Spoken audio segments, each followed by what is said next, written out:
bapak-bapak, ibu-ibu yang ada di masjid ini, kita hari ini bisa bermajelis taklim. Kita masih diberikan banyak nikmat oleh Allah Subhanahu wa taala. Nikmat sehat, segala nikmat, dan terutama adalah nikmat Islam. Alhamdulillah, mungkin dari bapak-bapak ibu yang di sini ada yang kenal saya. Nama saya Dondi Tan, ya. Sudah biasa. Tan itu marga saya. Marga itu kalau bahasa Cinanya se. Jadi saya Dondi setan. Ya. Setan ya, bukan seton ya. Saya memeluk Islam ya. Tahun 2014. 25 Juli 2014. Setelah kecil saya dikafirkan oleh orang tua saya. Nah, jadi sebenarnya setelah saya masuk Islam saya baru tahu, wah dulu waktu sebenarnya saya Muslim waktu lahir gitu. Setiap manusia fitrah adalah Muslim, ya kan? Ketika orang itu nanti besar dibawa oleh orang tuanya atau mungkin neneknya ke gereja atau sinagog atau ke kuil atau kemana saja, menjadi Yahudi atau Nasrani atau Majusi karena orang tuanya. Tapi setelah orang itu mengenal Islam, menerima Islam, bahkan sampai dia masuk Islam, sebenarnya orang itu kembali ke fitrahnya. Ya, jadi sebenarnya setiap orang fitrahnya adalah Muslim. Muslim artinya adalah orang yang berserah diri kepada Allah Subhanahu wa taala. Islam adalah artinya berserah diri atau patuh, taat, tunduk, selamat, damai. Jadi Muslim adalah orangnya, Islam adalah ajarannya. Alhamdulillah saya kembali menjadi Muslim 2014 25 Juli ya. Ya, kemudian mungkin sedikit cerita, waktu itu saya bisa kembali Muslim karena beberapa tahun sebelumnya saya qadarullah melihat beberapa video dari almarhum Syekh Hamid Hidayat ya, semoga Allah merahmati beliau. Banyak sekali video-video dari beliau yang menginspirasi saya untuk mempelajari ulang kitab saya. Waktu itu saya beragama Kristen, kitab saya waktu itu disebut sebagai Alkitab. Tulisannya di buku Alkitab. Saya nggak bawa nih. Ini gara-gara tadi saya salah parkir di Blok F, jadi saya nggak bawa Bible nih. Sebenarnya saya bawa satu koper sebenarnya. Ya, di kitab saya waktu itu sampai sekarang juga tulisannya Alkitab. Ya, ketika itu saya belajar ulang Bible saya. Ternyata benar apa yang dikatakan oleh almarhum Syekh Hamid Hidayat, bahwa di dalam kitab saya waktu itu ternyata banyak terdapat kontradiksi ya, ada kontradiksi, ada plagiarisme, ada ayat yang tambahan, ada ayat sisipan. Makasih Bang. Bahkan ada ayat pinjaman, pinjam nggak dibalik-balikin. Pinjam maksudnya pinjam dari kitab ini, pinjam dari kitab sebenarnya, tapi dalam satu.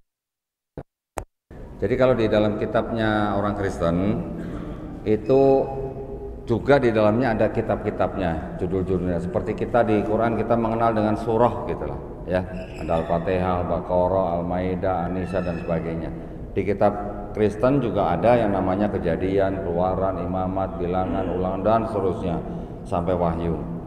Kitab yang waktu itu saya pegang itu berjumlah 66 kitab, karena waktu itu saya termasuk Kristen Protestan. Oh, emang ada Kristen apa lagi? Ada Kristen Katolik, ada Kristen Ortodoks, ada Kristen nanti apa lagi? Ethiopia, Anglikan, macam-macam. Jadi banyak sekali cabang di dalam kekristenan. Kalau sekarang itu totalnya kurang lebih baru 45.000 denominasi. Bisa dibayangkan ya, begitu banyaknya. Nah, ketika saya mencari bukti yang dibicarakan oleh almarhum Syekh Hamid Hidayat, saya malah akhirnya dapat bukti dari kalangan Kristen sendiri, bukan dari kalangan di luar Kristen. Ternyata memang benar ada yang namanya plagiarisme di kitab Yesaya dan di satu raja-raja, belasan ayat sama persis plek gitu. Nggak tahu penulis raja-raja yang menjiplak kitab Yesaya atau penulis kitab Yesaya yang jiplak kitab raja-raja, kita nggak tahu, nggak ada yang bisa jawab. Dan ternyata memang itu benar-benar plagiarisme. Kemudian ada lagi kontradiksi-kontradiksi di dalam kitab-kitab seluruh perjanjian lama dan perjanjian baru, ratusan kontradiksi ternyata ya. Kemudian ada lagi kitab-kitab ayat-ayat yang dianggap tidak asli. Nah, yang paling saya ingat di dalam kitab saya waktu itu ada ayat yang berbunyi begini. Karena itu ada 3 yang bersaksi di dalam sorga, Bapa, Firman, Roh Kudus, dan ketiganya adalah satu, gitu ya. Dan ada 3 yang bersaksi di bumi. Nah, ayat itu ternyata diberikan catatan oleh gereja sendiri, tapi catatan itu tidak sampai ke jamaat ya, cuma di kalangan mereka aja, pemimpin gereja. Ada catatan yang berbunyi begini, bagian ini atau ayat ini tidak terdapat dalam naskah-naskah yang paling tua dan yang paling baik dari Vulgata. Ayat ini tadinya catatan di pinggir halaman, ya, yang kemudian disisipkan oleh para penyalin. Nah, terus mereka berani nulis begini, karenanya ayat ini pasti tidak asli. Tulisannya begitu di dalam sebuah Bible yang tebal, di mana tidak hanya ada ayat-ayat tapi ada catatan kakinya. Ada tulisan karenanya ayat ini pasti tidak asli. Gimana coba? Kalau kita yang udah biasa misalnya baca Quran, di dalam Quran yang kita sudah biasa di mushaf kitab, yang di mushaf kita ada ayat-ayat Quran, ada terjemahan, kemudian mungkin ada asbabun nuzul ya, mungkin nanti ada apa catatan kaki lagi. Kalau ada keterangan begitu gimana? Ayat ini pasti tidak asli gitu. Rasanya gimana? Kacau ya, galau pasti ya. Nah, gara-gara ayat itu saya cari buktinya. Ternyata saya dapat buktinya dari kalangan Kristen sendiri. Jadi memang ternyata di dalam kekristenan itu memang apa ya? Karena tradisinya diturunkan dalam tradisi tulisan, sehingga banyak pemikiran-pemikiran agama. Pemikiran agama ini maksudnya mungkin bisa tafsir, bisa catatan, bisa keterangan yang dimasukkan ke dalam agama, gitu ya. Nah, ngomong-ngomong, ngapain kita ngomongin agama sebelah, gitu? Ya nggak? Ini di masjid kok ngomongin agama sebelah, gitu. Di sini masih ada pemurtatan nggak ya, Pak ya? Pak, di daerah sini masih ada upaya-upaya pemurtatan nggak? Nggak terlalu ya. Tapi saya dulu pernah melihat ada evangelis orang bule teriak-teriak khotbah di lapangan PGC ya. Oh, di Blok A. Blok A berarti sampai sini. Ada ya. Kenapa ya dia begitu ya? Kenapa? Oh, sebenarnya mereka ingin mengajak bapak-bapak, ibu-ibu yang ada di daerah sini untuk masuk agama mereka.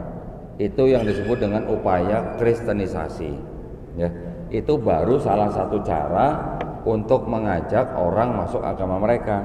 Cara-cara yang lain sangat banyak, ya, melalui sarana pendidikan, ya, di sekolah-sekolah mereka bisa memasukkan guru-guru Kristen, menyusupkan, mengajarkan agama Kristen kepada murid-murid Islam, bahkan sebagian materi-materi yang dibuat, buku-buku yang dicetak, itu banyak yang disisipi dengan ajaran Kristen yang dibagikan kepada orang Islam. Kemudian nanti di sarana apa misalnya di pemerintahan juga bisa begitu. Banyak mereka memasukkan orang-orang ke dalam pemerintahan dengan agenda dan tujuan tertentu. Salah satunya adalah kristenisasi. Jadi upaya kristenisasi di Indonesia sudah berlangsung mungkin puluhan tahun yang lalu, bahkan mungkin dari sebelum zaman merdeka. Yaitu kapan? Dari semenjak Portugis dan Belanda masuk ke Indonesia. Ya, Portugis dan Belanda masuk ke Indonesia dari mulai awal abad ke-16. Mereka masuk di Indonesia Timur, kemudian mereka membentuk dari Maluku di sana, kemudian orang-orang Maluku itu yang disebar ke seluruh Indonesia untuk memperkenalkan Kristen, gitu ya. Jadi orang-orang Maluku awal-awalnya dibentuk oleh penjajah Belanda untuk menyebarkan agama Kristen di Indonesia, termasuk di Jawa, di Sumatera dan sebagainya. Ya, kurang lebih di Indonesia ada 3 orang Kristen. Banyak dikit? Hah? Banyak Pak? Banyak ya? 30 juta loh. Kalau dijajarin waduh bisa 30, waduh berapa ratus stadion tuh ya untuk menampung ya. Tetapi begini, bukan berarti kita harus membenci mereka, bukan, ya. Kita sebagai sesama anak bangsa harus memperjuangkan persatuan dan kesatuan negara Republik Indonesia, betul ya? Kita harus tetap bersatu padu dengan sesama anak bangsa, agama apapun, untuk membela negara Republik Indonesia. Bahkan negara Republik Indonesia pun menjamin haknya kepada setiap orang di Indonesia, ya, setiap warga negara, untuk memilih dan menjalankan agama dan kepercayaan masing-masing. Tetapi, nah ini tetapinya nih, Islam dan Kristen, ya, saya sebutkan juga Islam nih ya. Islam dan Kristen itu sama-sama agama misi sebenarnya. Sama agama misi. Kita juga diminta apa? Atau diperintahkan apa? Sampaikanlah walaupun hanya satu ayat. Betul kan? Tetapi di Islam tidak ada paksaan. Di Islam kita mengenal lakum dinukum waliyadin. Tapi kalau di sebelah nih, saudara kita yang sebelah nih, itu ada ayat yang memerintahkan. Ayatnya bagaimana bunyinya? Karena itu pergilah, jadikanlah semua bangsa muridku, murid Yesus maksudnya.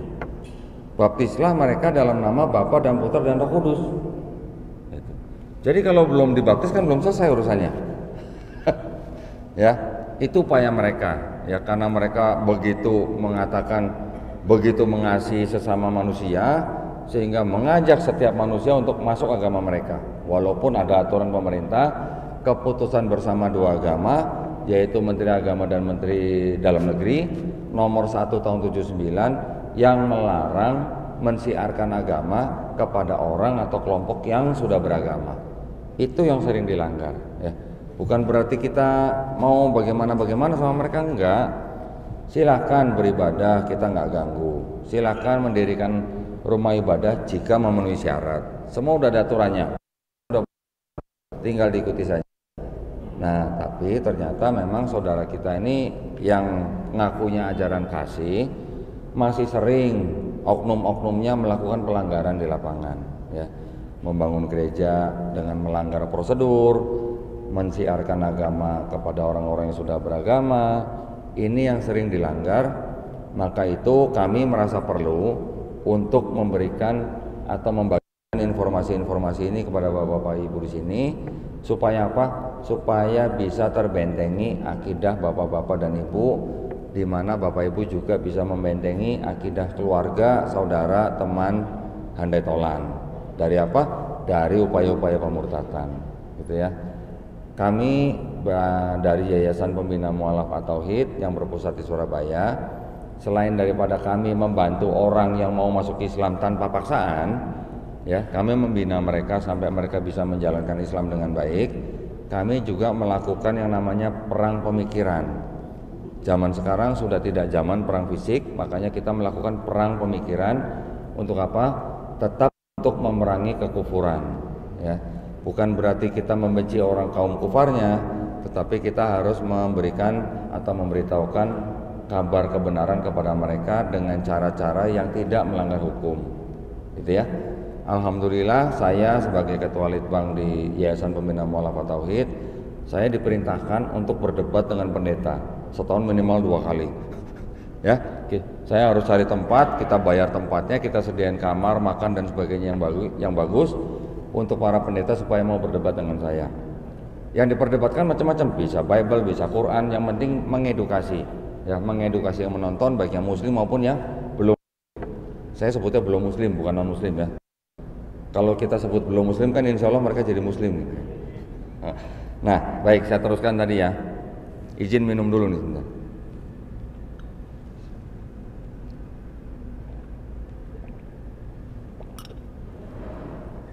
Baik, nah tadi saya mengatakan bahwa di dalam kitab Kristen banyak terjadi kontradiksi, ya, kemudian ayat-ayat tambahan, sisipan, pinjaman, dan juga ada plagiarisme. Untuk keadaan seperti itu, waktu itu saya menganggap bahwa kitab saya tidak bisa dikatakan sebagai kitab suci, ya, karena ada ayat-ayat seperti itu. Kalau di Quran ada nggak? Allah nggak ada ya Pak ya, karena itu adalah firman Allah dan Allah sendiri yang menjamin di An-Nisa ayat 82. Jika ini tidak berasal dari Allah SWT, maka akan terdapat apa? Ikhtilafan atau kontradiksi, ya. Maka itu di dalam Quran alhamdulillah tidak ada yang namanya kontradiksi. Tapi kalau yang di Bible saya menemukan sudah ratusan, ya. Bahkan insya Allah nanti saya akan terbitkan buku seperti ini. Nanti kurang lebih ada 275 kontradiksi yang sudah tidak bisa dijawab lagi atau tidak bisa direkonsiliasi lagi gitu. Karena kontradiksi sangat jelas. Beda nama tempat, beda nama orang, beda angka, umur dan sebagainya. Kenapa bisa begitu? Karena mengumpulkan kitab-kitab yang penulisnya itu tidak saling kenal gitu. Penulisnya itu berasal dari budaya yang lain, bangsa yang lain, kemudian dari orang-orang yang mungkin berbeda tempat gitu ya. Yang disatukan, makanya mereka menghasilkan banyak kontradiksi. Nah, yang perlu saya beritahu bapak-bapak di sekarang ini yang penting, jadi mudah-mudahan ya bapak-bapak nanti tidak menghadapi atau tidak berhadapan dengan orang-orang yang misionaris begitu. Tetapi andai kata sekalipun berhadapan, paling tidak kalau kita punya atau mengetahui akidah mereka, kitab mereka, kita akan lebih mudah ya. Kita akan lebih mudah untuk berhadapan dengan. Yang pertama-tama yang ingin saya bahas adalah di dalam kitab mereka itu ternyata kita bisa kelompokkan menjadi dua bagian utama ya. Yang pertama adalah perjanjian lama, yang kedua adalah perjanjian baru. Perjanjian lama mereka itu ternyata bukan kitabnya orang Kristen. Aslinya bukan kitab orang Kristen. Tetapi punya siapa? Tetapi kitab orang Yahudi. Nah, beda nggak orang Yahudi sama orang Kristen? Beda ya. Beda. Tapi yang bikin agama Kristen siapa? Ya orang-orang Yahudi juga sebenarnya. Tetap yang bikin agama Kristen juga orang Yahudi, tapi yang punya pandangan berbeda dengan Yahudi yang lain.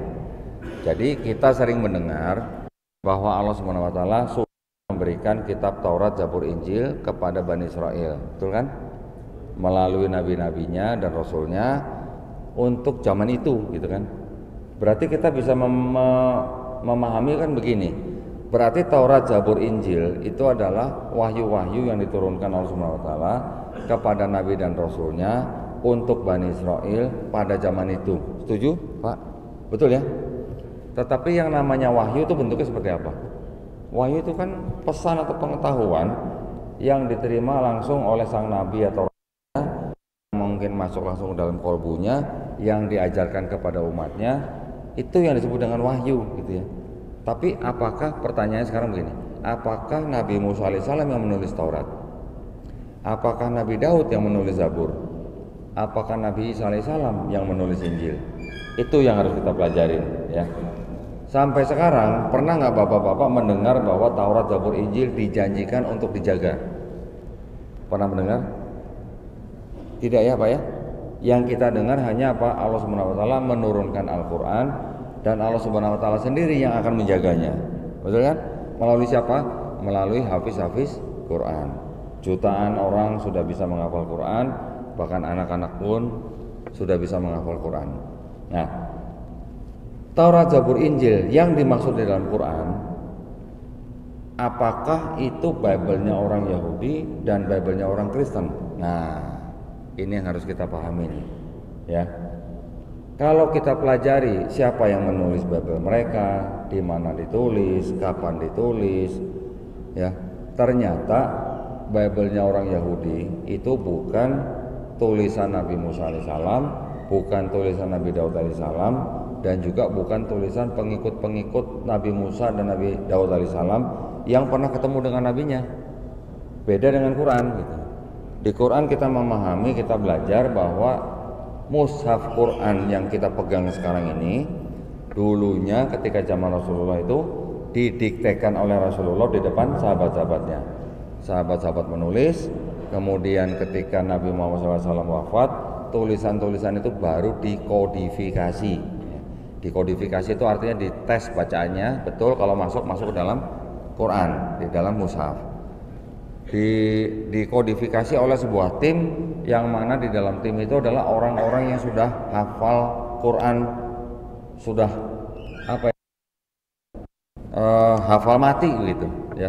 Jadi ketika ada orang yang melafazkan ayat-ayat Quran yang tidak sesuai dengan apa yang mereka hafal, pasti tertolak.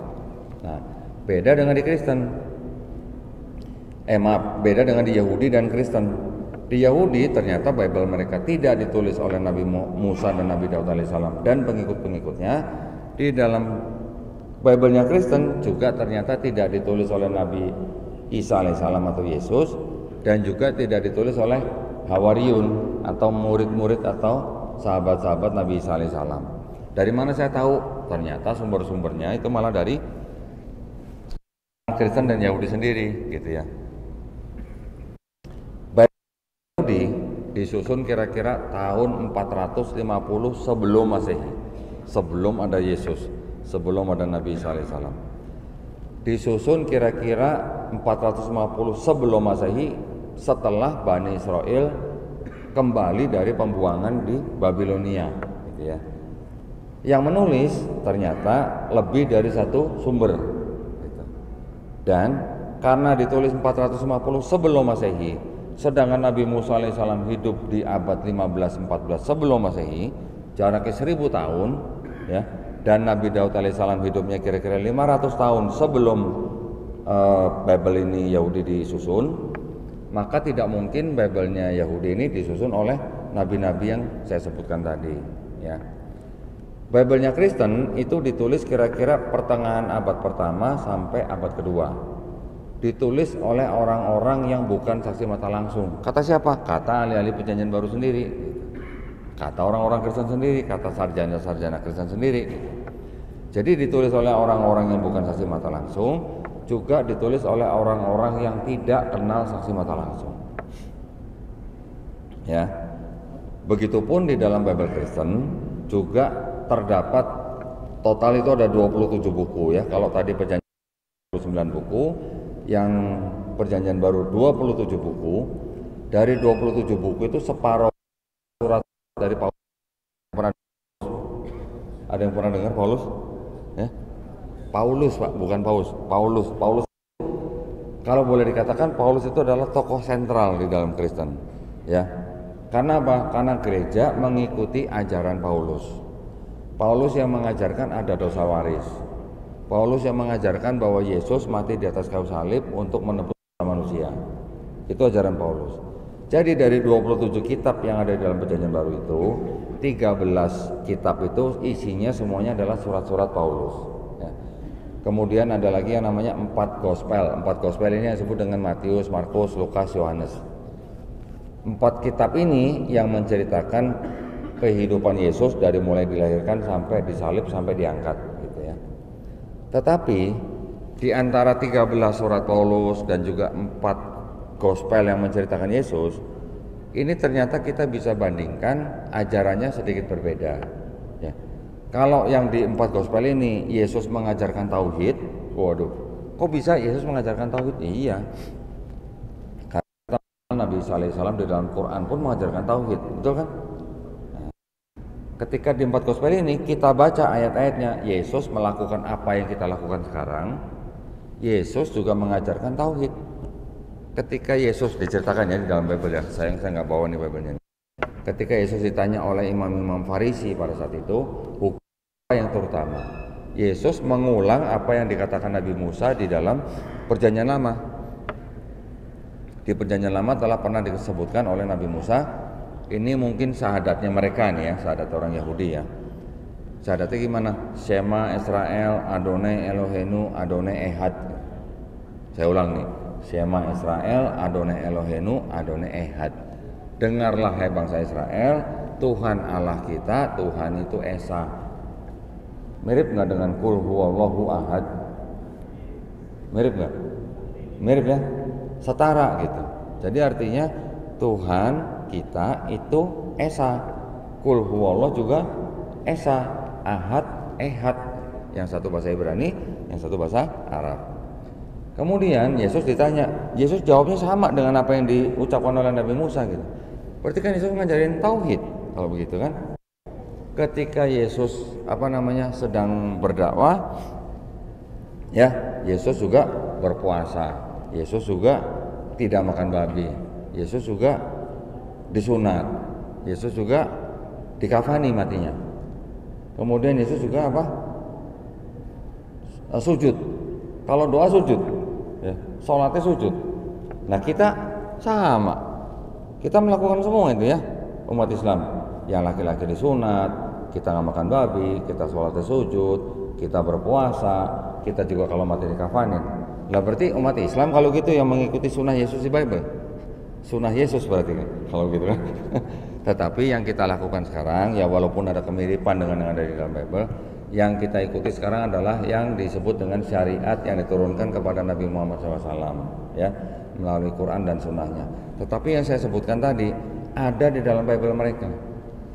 Kisah tentang Yesus itu ada seperti itu ya. Bahkan di dalam ayat Matius 13:57 dikatakan bahwa seorang nabi dihormati di mana-mana kecuali di tempatnya sendiri, karena Yesus ditolak di Nazaret. Berarti kan Yesus ngaku nabi kalau begitu. Ya, karena dia sedang ngomongin diri sendiri gitu. Artinya sebenarnya kalau dengan pikiran apa yang diceritakan di dalam kitabnya orang Kristen yang perjanjian baru itu sebenarnya tidak lain tidak bukan ya ajaran Islam, bukan ajaran Kristen. Kalau Kristen yang ada di surat-surat Paulus mengajarkan apa? Setiap manusia yang lahir sudah bawa dosa waris. Dari mana? Dari dosa yang dilakukan oleh Adam dan Hawa ketika mereka ditempatkan di Taman Eden. Dosa mereka yang lakukan menjalar kepada setiap manusia yang lahir. Nah kalau bayi lahir bawa dosa waris, meninggal kira-kira kemana ya? Kira-kira aja, saya cuma nanya gitu. Kalau bawa dosa gitu maksudnya. Nah jadi ini adalah ajaran Paulus yang kemudian berlanjut begini. Kalau orang Kristen tidak percaya dengan Yesus sebagai Tuhan dan Juru Selamat yang sudah mati di atas kayu salib menebus dosa mereka, mereka tidak akan selamat. Saya bandingkan dengan ajaran Yesus yang di empat Gospel. Yesus di empat Gospel bilang kepada orang-orang Israel apa? Kalau kamu tidak bertobat dan menjadi seperti anak kecil ini, kamu tidak akan masuk kerajaan sorga. Beda nggak kira-kira? Beda ya? Nah, yang mana yang diikuti oleh teman-teman kita yang Kristen sekarang? Yang ajaran Paulus, gitu ya. Kenapa? Karena Paulus bilang apa? Dengan matinya Yesus di atas kayu salib, hukum Taurat itu sudah dibatalkan buat mereka. Ya. Dengan matinya Yesus di atas kayu salib, hukum Taurat sudah dibatalkan. Jadi yang namanya sunat nggak perlu, semua makanan halal, ya puasa juga mungkin tidak semuanya menjalankan, yang mati di kafanin juga sekarang masuk peti, yang yang sholat sujud juga sekarang mereka kebaktiannya tepuk-tepuk tangan di dalam gereja, termasuk saya dulu gitu. Tetapi perpuluhannya masih jalan terus gitu, yang dari hukum Taurat. Kalau bilang dibatalkan, tapi perpuluhan masih jalan terus. Perpuluhan tahu ya, perpuluhan semacam zakat gitulah. Nah, zakatnya orang-orang Yahudi pada zaman dulu diadopsi oleh Kristen. Sunatnya orang Yahudi ditolak, babinya haram di Yahudi ditolak. Ya, jadi mereka menjalankan sunnah Paulus. Gitu. Kalau kita menjalankan sunnah Yesus menurut Bible mereka. Nah, jadi gimana kita mau istilahnya mau membandingkan ketika ada agama Yahudi, Kristen dan Islam? Banyak yang mengatakan Islam ini agama baru gitu. Ya kan? Agama yang baru timbul di abad ke-7 gitu katanya. Tetapi akidahnya yang di dalam Islam ini sama dengan akidah yang di dalam agama Yahudi. Agama Yahudi hanya tidak mau menerima Nabi Muhammad SAW sebagai nabi untuk mereka. Walaupun mereka mengaku Nabi Muhammad SAW sebagai mereka bangsa lain, ya. Dan juga mereka juga menolak Al-Quran. Tetapi akidahnya sama. Akidahnya bangsa Yahudi itu tetap tauhid. Nah, konsep keselamatannya bagaimana? Ternyata di dalam kitabnya orang Yahudi, mereka mengatakan kalau kalian tidak bertobat, kalian tidak akan selamat. Kalau seorang ayah tidak bisa menanggung dosa anaknya, seorang anak tidak bisa menanggung dosa ayahnya. Yang berdosa itu yang mati. Jadi artinya orang mempertanggungjawabkan perbuatannya masing-masing, gitu kan? Bagaimana dengan ajaran Yesus di 4 Gospel yang tadi? Yesus sama bilang, kalau kamu tidak bertobat, kamu tidak akan masuk kerajaan sorga. Berarti kan ada keselarasan. Di dalam perjanjian lama disebutkan Bertobat lebih baik daripada mempersembahkan korban bakaran. Basuhlah, jauhkanlah perbuatan-perbuatan jahatmu dari depan mataku, mata Tuhan. Berhentilah berbuat jahat, belajarlah berbuat baik, usahakanlah keadilan, kendalikan orang-orang kejam, belalah hak anak-anak yatim, perjuangkanlah perkara janda-janda, baiklah mari kita berperkara firman Tuhan. Jikalau dosamu merah seperti kirmizi, akan putih seperti salju. Jikalau dosamu merah seperti kain kesumba, akan putih seperti bulu domba. Kira-kira masih perlu nggak ada orang yang harus mati di atas kayu salib untuk ya, dosa yang merah seperti kirmizi bisa putih seperti salju. Berarti kan nggak ada yang harus perlu menanggung dosa kita gitu. Kita mau bersih dari dosa kita, ya kita hanya perlu bertobat. Mirip nggak dengan Islam? Mirip ya. Kita juga hanya perlu bertobat, kita hanya perlu menyesali perbuatan kita dan tidak mengulanginya lagi. Kita juga perlu berhenti berbuat jahat, membela anak-anak yatim, memperjuangkan perkara janda-janda gitu, bukan cari janda maksudnya ya. Kita bertobat, kita insya Allah akan diampuni. Jadi sama konsep keselamatannya, konsep ketuhanannya sama, Yahudi Islam, konsep keselamatannya juga sama, Yahudi Islam. Nah, ada satu yang berbeda. Jadi antara Yahudi, Kristen dan Islam ada satu yang berbeda. Apa nih? Konsep Mesias gitu. Mesias itu apa? Ada yang tahu Mesias itu apa? Hah? Ada yang tahu? Al-Masih. Nah, jadi Nabi kita, Nabi Isa Al-Masih. Al-Masih itu artinya sebenarnya Mesias. Al-Masih bahasa Arab, Mesias bahasa Ibrani. Ya, sama sebenarnya artinya. Kalau di Yahudi yang disebut dengan Mesias itu bisa raja, bisa imam, bisa juga nabi, gitu ya. Di tradisi Yahudi, raja kalau ditahbiskan itu dibaluri dengan minyak gitu. Itu disebut Mesias. Gitu. Begitu juga nabi, begitu juga imam gitu. Mesias di dalam konteks Yahudi karena ada salah satunya adalah raja, mereka beranggapan berdasarkan kitab mereka itu nanti akan ada raja yang akan datang. Sekarang belum datang, nanti gitu. Kapan? Setelah di dunia ini tidak ada perang. Setelah di dunia ini semua orang sudah mengenal Tuhan. Ya. Tapi raja yang akan datang itu adalah harus benar-benar manusia, bukan Tuhan yang jadi manusia. Dan harus keturunan Daud melalui anaknya Sulaiman. Sedangkan di Kristen yang disebut dengan Kristus juga artinya Mesias ya. Jadi kalau Mesias bahasa Ibrani, Kristus bahasa Yunani atau Kristos gitu, bahasa Indonesianya atau bahasa Arabnya Al-Masih. Di dalam Kristen yang menjadi perbedaan mencolok dengan Yahudi adalah Yesus disebut atau dianggap atau diklaim sebagai Mesias yang akan datang itu. Gitu ya. Yesus disebut sebagai anak Daud, keturunan Daud. Ya, disebut melalui keturunan Salomo. Karena apa? Karena Yesus dianggap sebagai anak Yusuf. Padahal Yesus bukan anak kandung Yusuf. Ya. Kemudian Yesus disebut Mesias karena apa?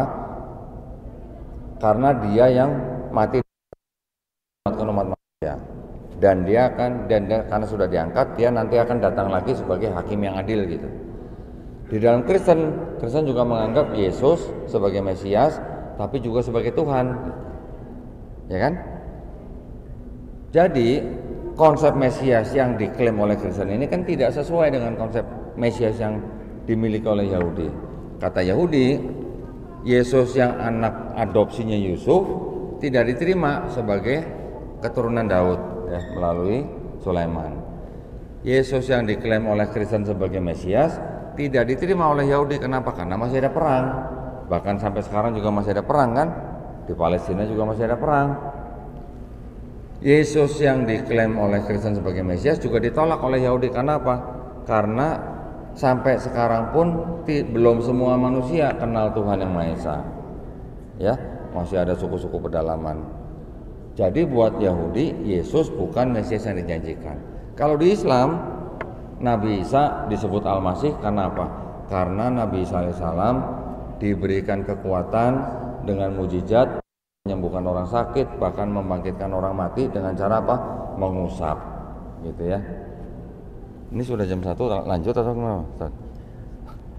Sedikit lagi, boleh.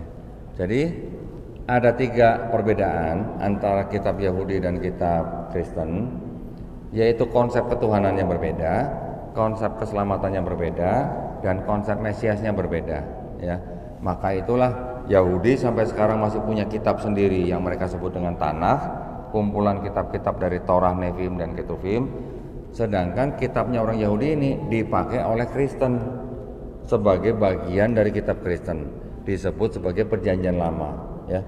Kitabnya orang Yahudi yang tadinya berbahasa Ibrani diterjemahkan ke dalam bahasa Yunani menjadi kitab yang disebut dengan Septuaginta, diterjemahkan kira-kira di abad ketiga sebelum Masehi, kira-kira tahun 270 sebelum Masehi, diperintahkan oleh Raja Ptolemy II di Alexandria, Mesir. Kemudian kitab Septuaginta ini beredar terus sampai akhirnya diresensi terjemahannya. Resensi itu artinya diubah, sesuaikan terjemahannya, sehingga menjadi bagian daripada kitabnya orang Kristen yang seolah-olah kitab Septuaginta ini berbicara tentang Yesus di Perjanjian Baru, gitu ya. Jadi konsep ketuhanan Kristen dengan konsep ketuhanan Yahudi itu berbeda. Konsep ketuhanan Yahudi tauhid, tapi konsep ketuhanan Kristen ketauhidannya meminjam dari Yahudi, tetapi ternyata apa? Mereka dipengaruhi oleh paganisme Romawi dan juga Helenisme Yunani. Nah, ini penting sekali. Karena itulah mereka menyembah Tuhan yang Esa. Mereka kan mengaku Tuhan kami juga Maha Esa, tetapi, nah selalu ada tetapinya, tetapi bisa bermanifestasi dalam 3 pribadi, ya kan? Bapa, Firman, dan Roh Kudus. Mereka bilang itu satu Tuhan, tapi 3 pribadi, ya, 3 pribadi, tapi satu hakikat. Paham nggak, Mas? 3 pribadi, satu hakikat. Jadi bukan satu Tuhan. Jadi kalau mereka bilang Bapa itu Tuhan, Yesus itu Tuhan, Roh Kudus itu Tuhan, tapi bukan 3 Tuhan, tapi satu Tuhan, gitu. Bisa dipahami nggak, Mas? Hah? Puyang? Lanjut lagi. Nanti bilang Bapa itu Maha Kuasa, Putra itu Maha Kuasa, Roh Kudus Maha Kuasa, tapi bukan 3 Maha Kuasa, tapi satu Maha Kuasa, gitu. Beli bodrek, Pak. Ya, tetapi gini. Konsep ketuhanan mereka ini walaupun sudah jelas dan terbukti dipengaruhi oleh paganisme Romawi dan Helenisme Yunani, kita sebagai bangsa Indonesia tidak boleh menghina agama mereka. Ya, Pak ya, setuju Pak ya, jangan ya. Kita diperintahkan oleh Allah SWT sendiri di dalam Quran untuk tidak menghina sesembahan orang lain. Karena kalau kita menghina, nanti mereka menghina Allah SWT tanpa pengetahuan. Kita hanya perlu mengetahui akidah mereka. Kita hanya perlu mengetahui sejarah mereka. Jadi ketika mereka mencoba mengkristenkan kita, dengan mudah kita bisa bantah, ya, dengan mudah bisa kita halangi atau sanggah mereka. Jangan kita bantah dengan pentung sapu atau pentungan atau gagang sapu, gitu. Karena kalau kita usir mereka dengan gagang sapu, kalau ada yang foto, yang salah siapa nanti? Yang pegang gagang sapu apa yang pegang Bible? Nah, itu yang kita tidak harapkan ya. Mungkin itu saja yang bisa saya sampaikan pada siang hari ini. Yang salah datangnya dari saya, yang benar datangnya dari Allah Subhanahu wa taala. Mudah-mudahan bermanfaat buat Bapak Ibu sekalian di sini, dan saya berdoa semoga semuanya kita semua dilindungi dan dirahmati Allah Subhanahu wa taala ya. Amin ya rabbal alamin.